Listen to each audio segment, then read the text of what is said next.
اور اس تجارت کے کرنے والوں کی پھر صفات کیا ہیں، ان کے اوصاف کیا ہیں، اس کی شرائط کیا ہیں؟ التائبون، توبہ کرنے والے، بار بار اللہ کی طرف پلٹنے والے۔ وہ کیوں؟ اس لیے کہ بہرحال انسان کمزور ہے، سودا کرنے کے باوجود، عہد معاہدہ کرنے کے باوجود وہ کہیں نہ کہیں بھول جاتا ہے، کہیں نہ کہیں کوئی خلاف ورزی ہونے لگتی ہے۔ تو اللہ تعالیٰ چونکہ رحمان الرحیم ہے، اس لیے اس نے یہ نہیں کہا کہ تم نے ایک دفعہ اگر کوئی اس سودے کے خلاف بات کی تو اسی وقت میں ڈیل کینسل کر دوں گا۔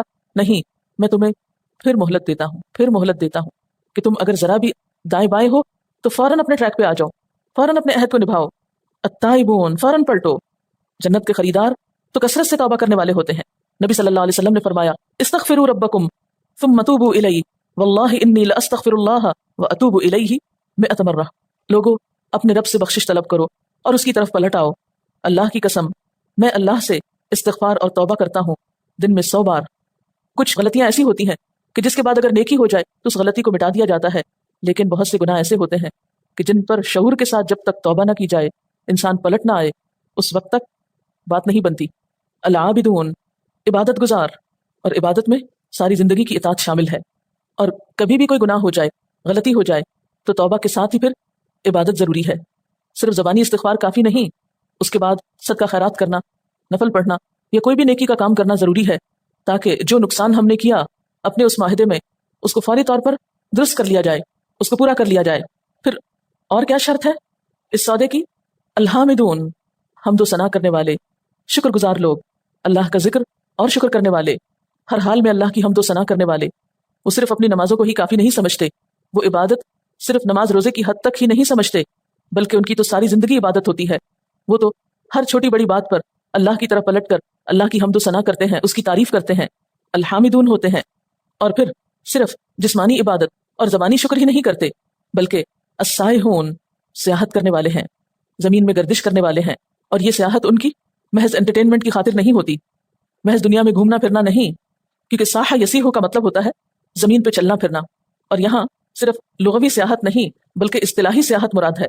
ان کی سیاحت برائے طلب علم ہوتی ہے، برائے ہجرت ہوتی ہے، برائے جہاد ہوتی ہے، آثار قدیمہ سے عبرت حاصل کرنے کے لیے ہوتی ہے، کائنات میں پھیلی ہوئی نشانیاں جو اللہ تک پہنچنے میں مدد دیتی ہیں ان کو دیکھنے کے لیے ہوتی ہے۔ وہ ترک دنیا کے لیے سیاحت نہیں کرتے، بلکہ اللہ تعالیٰ کی اطاعت میں درستگی پیدا کرنے کے لیے سیاحت کرتے ہیں۔ نبی صلی اللہ علیہ وسلم سے ایک شخص نے سیاحت اختیار کرنے کی اجازت مانگی، اور اس سے مراد اس کی کیا تھی کہ میں دنیا چھوڑ کر کسی جنگل میں جا بیٹھوں اور جنگلوں میں گھوموں پھروں۔ تو آپ نے فرمایا سیاحت امتی الجہاد فی سبیل اللہ، میری امت کی سیاحت اللہ کی راہ میں جہاد کے لیے نکلنا ہے، اللہ کے دین کو سیکھنے کے لیے، سکھانے کے لیے، تعلیم کے لیے، تبلیغ کے لیے، جنگ کے لیے، قتال کے لیے، جہاں جس حال میں جو ضرورت ہو۔ اور اس میں صرف مرد نہیں، سورۃ التحریم کی آیت نمبر 5 میں سائحات کا لفظ بھی آتا ہے، یعنی عورتوں کے لیے بھی یہ لفظ استعمال ہوا ہے۔ السائحون، وہ زمین سے جم کے ٹک کے بیٹھ جانے والے نہیں، وہ ہر دم متحرک لوگ ہیں، وہ بھاگ دوڑ کرنے والے ہیں، فی سبیل اللہ کوشش کرنے والے ہیں۔ وہ دنیا کو اپنا گھر نہیں سمجھتے کہ ایک ہی جگہ جم کر رہ جائیں۔ یہ جتنی بھی ٹرمز ہیں، خواہ طلب علم ہو، خواہ تبلیغ ہو، تعلیم ہو، جہاد ہو، قتال ہو، ہجرت ہو، یہ سب انسان سے کیا مانگتا ہے؟ حرکت، اور اسی حرکت میں برکت ہے۔ اللہ کے ساتھ سودا کرنے والے صرف چند کام کر کے مطمئن ہو کے بیٹھ نہیں جاتے، وہ ہر دم اور کی جستجو میں، بہتر سے بہتر کی جستجو میں آگے بڑھتے ہیں۔ الراکعون، رکوع کرنے والے، الساجدون، سجدے کرنے والے۔ پیچھے العابدون کی جہاں بات ہوئی تو اس سے مراد ہے تمام عبادتوں کے کرنے والے، لیکن ان تمام عبادتوں میں خاص طور پر نمازوں کی کثرت والے، اللہ کے آگے عاجزی کرنے والے، جھکنے والے، کیونکہ نماز کیا ہے؟ دن میں 5 دفعہ اپنی پیشانی زمین پہ رکھ کے انسان اپنی عاجزی کا اظہار کرتا ہے کہ میں کوئی چیز نہیں ہوں، میری عقل کچھ نہیں، میری حیثیت کچھ نہیں، میں تو اللہ کا ایک عاجز بندہ ہوں۔ اور جہاں تک سجدوں کی کثرت کا تعلق ہے تو اس کے بارے میں ایک حدیث آتی ہے، ان ابی فراس ربیعۃ بن کعب خادم رسول اللہ صلی اللہ علیہ وسلم، حضرت ابو فراس ربیعہ بن کعب سے روایت ہے جو نبی صلی اللہ علیہ وسلم کی خدمت کیا کرتے تھے۔ ومن اہل الصفۃ، یہ اہل صفہ میں سے تھے۔ قالا، کہتے ہیں، کنت ابیت مع رسول اللہ صلی اللہ علیہ وسلم، میں رات حضور صلی اللہ علیہ وسلم کے قریب گزارا کرتا تھا۔ فآتیہ بوضوئہ وحاجتہ، تو میں آپ کے پاس آپ کے وضو کا پانی وغیرہ لے کر آتا، آپ کی ضرورت کا پانی لے کر آتا۔ تو اسی طرح ایک دن جب میں آپ کے پاس آپ کی ضرورت کے لیے پانی لے کر آیا، فقالا، تو آپ نے فرمایا، سلنی، مجھ سے کچھ مانگو۔ فقلت، تو میں نے کہا، اسألک مرافقتک فی الجنہ، میں جنت میں آپ کے ساتھ رہنا چاہتا ہوں۔ فقال او غیر ذلک، تو آپ صلی اللہ علیہ وسلم نے فرمایا، کیا اس کے علاوہ کچھ اور بھی تمہاری تمنا ہے؟ کچھ اور مانگو۔ قال هو ذاک، کہنے لگا، میری تو بس یہی تمنا ہے، میں تو جنت کا سوداگر تھا نا، ہماری طرح تھوڑی تھا کہ آپ فلاں جاگیر میرے نام لگوا دیجئے، ہر چیز تو آپ کے ہاتھ میں ہے، جو حکم دیں گے مل جائے گا مجھ کو. اور صرف جنت بھی نہیں مانگی، صرف جنت کا سودا بھی نہیں، اسألک مرافقتک فی الجنہ، جنت میں بھی آپ کے ساتھ رہنا چاہتا ہوں جیسے یہاں رہ رہا ہوں.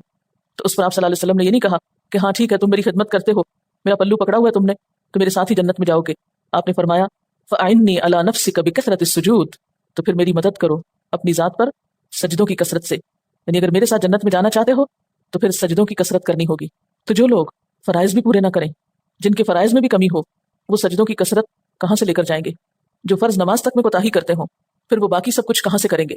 الراکعون الساجدون الآمرون بالمعروف والناہون عن المنکر، نیکی کا حکم دینے والے اور برائیوں سے روکنے والے. جنت میں جانے والوں کے لیے ایک شرط ہے، کنڈیشن ہے، اس معاہدے کی ایک اہم کلاز ہے. کیا؟ کہ صرف اپنی ذاتی زندگی کی حد تک ہی عبادت گزار اور شکر گزار اور رکوع سجدے کرنے والے نہ ہو، بلکہ نیکی کا حکم دینے والے اور برائیوں سے روکنے والے ہو. صرف اپنی خیر نہیں، دوسروں کی بھی بھلائی چاہنے والے ہو. الآمرون بالمعروف والناہون عن المنکر، اس سے پیچھے بھی کئی دفعہ آپ نے امر بالمعروف اور نہی عن المنکر کی بات پڑھی، اور اس میں نہ صرف یہ کہ مرد حضرات بلکہ خواتین کا کردار بھی پڑھا. والمؤمنون والمؤمنات بعضهم اولیاء بعض یأمرون بالمعروف وینہون عن المنکر. اور یہاں پھر دوبارہ سے تاکید آ گئی کہ جنت میں جانے کے لیے ضروری ہے کہ دوسروں کو خیر کی طرف بلاؤ. اگر ایسا نہ کیا تو تمہارا اپنا بھی نیکی پر قائم رہنا مشکل ہو جائے گا. امر بالمعروف اور نہی عن المنکر تو ایک کنجی ہے خود کو معروف میں قید کرنے کی اور منکر سے آزاد کرنے کی. اور پھر والحافظون لحدود اللہ، اللہ کی حدود کی حفاظت کرنے والے. گویا آیت کا اختتام کچھ ایسے الفاظ کے ساتھ ہوا جو پورے کام کو کور کرنے والا ہے. یعنی ہر کام میں اللہ کی حدود کے نگہبان، اسی طرح جیسے ایک باغ کا نگہبان، جیسے باغ کے لیے باغبان، ایسے ہی یہ جنت میں جانے والے اللہ کے دین کے اور اللہ کی اطاعت کے سارے کاموں کے نگہبان ہوتے ہیں. وہ کسی بھی معاملے میں پھر حد سے نہیں بڑھتے، کوئی ایسا قدم نہیں اٹھاتے کہ جس سے اس سودے کو کوئی نقصان پہنچ جائے. وبشر المؤمنین، اور مومنوں کو خوشخبری دے دو. مومنوں کے لیے بشارت ہے. کس بات کی بشارت ہے؟ کہ اگر تم نے اپنی یہ شرائط پوری کر دی تو تمہارے لیے بھی پھر جنت کا وعدہ پکا پکا ہے. اب اپنے آپ کو دیکھیے کہ اس میں سے کتنی شرائط آپ پوری کرتے ہیں. ہم جانا تو جنت میں چاہتے ہیں، لیکن اپنی غلطیوں کی طرف توجہ ہی نہیں، عبادتیں طریقہ ہی معلوم نہیں، بات بات پہ شکوے ہیں بندوں سے بھی اور اللہ سے بھی. دنیا کے کاموں کے لیے گھروں سے نکلے تو نکلے، خواہ پوری دنیا گھوم آئے، لیکن اللہ کے دین کے لیے سیاحت، خواہ سیکھنے کے لیے یا سکھانے کے لیے یا پھیلانے کے لیے، اس کا تو ہمیں تصور ہی نہیں. پھر رکوع سجدوں کی کثرت. آپ صلی اللہ علیہ وسلم کا طریقہ کیا تھا کہ جب آپ کو کوئی معاملہ پیش آتا فوراً نماز کی طرف دوڑتے، فوراً نماز کی طرف پلٹتے. اور ہم تو اپنے استخارے بھی اوروں سے کرواتے. اور پھر صرف اپنی ذات تک نیکیوں کو رکھنے والے نہیں، دوسروں تک بھی لے کے جانے والے، اور اپنے دین کی ساری حدود کی، ساری چیزوں کی حفاظت کرنے والے. حافظون لحدود اللہ، کہاں کہاں حد ہے، کہاں تک میری لمٹ ہے، کہاں تک مجھے جانے کی اجازت ہے. والحافظون لحدود اللہ میں میری لمٹس کیا ہیں. اور پھر صرف لمٹس کا ہی نہیں معلوم ہونا، بلکہ جیسے باغ کی باؤنڈری وال کیوں بنائی جاتی ہے؟ تاکہ باغ کی حفاظت ہو سکے. تو ایسے سارے کاموں سے بچنا مراد ہے یہاں، جس سے اس معاہدے میں کوئی خلل آئے، دین کو کوئی نقصان پہنچے. حدود سے مراد کیا ہے؟ وہ ساری ٹرمز اینڈ کنڈیشنز ہیں جن کا پیچھے ذکر کیا گیا یا اللہ کی کتاب میں اور اس کے رسول صلی اللہ علیہ وسلم کی سنت میں. ان سب کی حفاظت لازم ہے، کیونکہ بعض اوقات کیا ہوتا ہے کہ ہم کام کر بھی لیتے ہیں لیکن اس کو گنوا دیتے ہیں، اس کو ضائع کر دیتے ہیں، یا نیکی کے پردے میں غلط کام کر رہے ہوتے ہیں، یا نیکی کی آڑ میں نیکی نہیں کر رہے ہوتے. حدود کو نہ جاننا تو ایسا ہی ہے نا کہ جیسے کوئی شخص ڈرائیونگ کی ٹریننگ لیے بغیر گاڑی لے کے سڑک پہ آ جائے تو نتیجہ کیا نکلے گا جو یہاں نکلتا ہے. بعض اوقات ایسا ہوتا ہے نا کہ جیسے ٹینڈر منگوائے جاتے ہیں کسی سودے سے پہلے اور لوگ اپنے سیمپل پیش کرتے ہیں پروڈکٹس کے، تو جو پروڈکٹ اسٹینڈرڈ کے مطابق نہ ہو تو اس سودے کو ریجیکٹ کر دیا جاتا ہے یا اس شخص کو چانس نہیں دیا جاتا. تو ہم جو جنت کے خریدار بنے ہوئے ہیں، کبھی ہم نے غور کیا کہ ہماری شخصیت کے اندر وہ تمام چیزیں موجود ہیں کہ جو وہاں مطلوب ہیں؟ چند چیزوں کی طرف میں پھر سے توجہ آپ کی دلانا چاہوں گی. ہم نے یہ تو پڑھ لیا کہ ان اللہ اشتری من المؤمنین انفسهم واموالهم بان لهم الجنہ، پھر اس سودے کی شرائط ہم نے پڑھی، اور پھر وہ شرائط یا وہ جو کوالٹیز ہیں جن کا ہونا ضروری ہے جنت کے حصول کے لیے. تو میں تھوڑا سا اس اینگل سے آپ سے بات کرنا چاہتی ہوں کہ پڑھنے کی حد تک تو ٹھیک ہے، تشریح بھی ٹھیک ہے، تفسیر ٹھیک ہے، لیکن عمل کتنا ہے ہمارا ہے؟ اور عمل کرنے کے لیے عمل کا طریقہ آنا چاہیے. تو آج میں ایسا لاہے عمل اپنے اور آپ کے لیے تیار کرنا چاہتی ہوں جو پریکٹیکلی یہ کام ہم سے کروا دے تاکہ ہمارے سودے میں خلل نہ آئے، اور پھر ہم وقتاً فوقتاً اپنے آپ کو چیک کرتے رہیں کہ کیا ہم یہ شرائط نبھا رہے ہیں. تو ہمیں ان شرائط کو نبھانے کے لیے پھر کیا کرنا ہے، چند ایک پوائنٹس یاد دہانی کے لیے اپنے پاس لکھ لیتے ہیں، اپنی چیک لسٹ بنا لیں گے انشاءاللہ تاکہ پھر اس پر عمل ہو سکے. اب آپ دیکھیں کہ جب آپ کو یہ یقین ہو جاتا ہے کہ آپ نے جو راہ چنی ہے وہ درست ہے، اس کے بعد یہ مرحلہ آتا ہے ان اللہ اشتری من المؤمنین انفسهم واموالهم بان لهم الجنہ. پھر جنت کی خریداری کا مرحلہ آتا ہے. اس سے پہلے تو ہم جنت کے خریدار بھی نہیں بنتے، وہ ہماری پرائرٹیز میں سے ہی نہیں، وہ ہماری سوچوں میں سے ہی نہیں، ہم اس کے بارے میں سوچتے بھی نہیں. یعنی آپ خود سوچئے کہ ہم میں سے کتنے لوگوں نے کبھی شعوری طور پر سوچا ہو کہ ہمیں جان اور مال دے کر جنت چاہیے. اس سے پہلے تو ہم کس طرح جنت کے خریدار تھے؟ فری میں، مفت میں، آرزوؤں میں، تمنا اور خواہشات کے بل پر. پتھر پہ لکیر اور پانی پہ لکیر کی بات بھی آپ نے سن رکھی ہوگی. تو جو انسان پتھر پہ لکیر جیسا فیصلہ کرتا ہے، پھر وہ کوئی بھی ایسا ڈیسیژن لینے میں شیکی نہیں ہوتا.